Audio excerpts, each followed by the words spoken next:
আশা করি সবার ভালো লাগবে। চলুন দেখে নিই কীভাবে আমি রেসিপিটি তৈরি করেছি। এখানে আমি পটল নিয়েছি পেঁপে, নিয়েছি ঝিঙে। আমি আমার পছন্দ মতো শেপ করে কেটে নিয়েছি। আপনারা আপনাদের পছন্দ শেপে কেটে নেবেন। আপনাদের হাতের কাছে যে সবজিগুলো থাকবে সেটা দিয়েই কিন্তু এই ডালের সবজিটি আপনারা রান্না করে নিতে পারবেন। নিয়েছি মুগ ডাল, আপনারা চাইলে এখানে মুসুর ডালও ইউজ করতে পারেন। আর এই ডালটি আসলে সাদা ভাত, পরোটা বা রুটির সাথে খুবই ভালো যাবে। তো এখানে আমি পরিমাণ মতো লবণ নিচ্ছি। এখন আমি এখানে দিয়ে দিব মটরশুঁটি। এটা ফ্রোজেন করা ছিল, এখন এখানে এটা অ্যাড করে দিচ্ছি।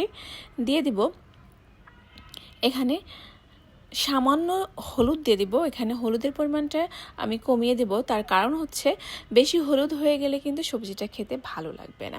এই জন্য হলুদের পরিমাণটা আমি পরিমাণ মতো দিয়েছি, আপনারা চাইলে বাড়িয়ে বা কমিয়ে দিতে পারবেন।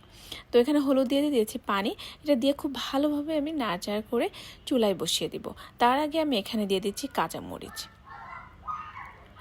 এখন আমি এটা প্যানটা চুলায় বসিয়ে দিয়েছি। এটা এখন আমি সিদ্ধ করে নেব।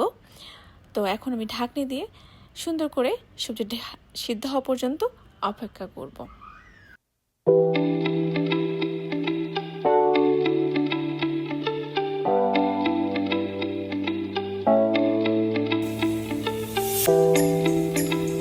এখন আমি ঢাকনা খুলে দেখব যে সবজিটা সিদ্ধ হয়েছে কিনা।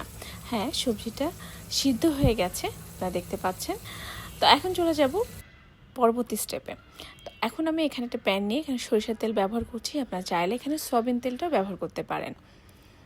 এখন পরিমাণ মতো তেল দিয়ে নিচ্ছি। এখানে আমি কী উপকরণ দিব সেটাও আমি বলে দিব।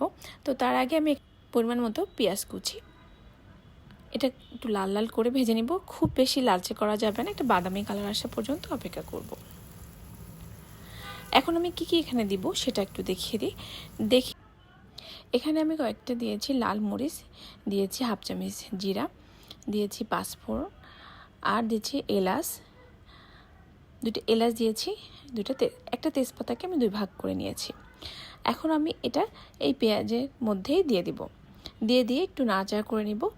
আর জিরাটা দিয়েছি এখানে হাফ চামচ, আপনারা সবজির পরিমাণ অনুযায়ী এটা বাড়িয়ে বা কমিয়ে দিতে পারেন। এটা দিয়ে খুব সুন্দরভাবে আমি নাড়াচাড়া করে নিব। খুবই সুন্দর একটা ঘ্রাণ আসে, যেটা সবজিটা খেতে আরও বেশি ভালো লাগে। তো এখন আমি এখানে সব উপকরণ দিয়ে দিচ্ছি এখানে হাফ চামচ আদা বাটা। আপনারা আদা বাটা চাইলে সিদ্ধের সময় দিতে পারেন, তো আমি এখন এখানেই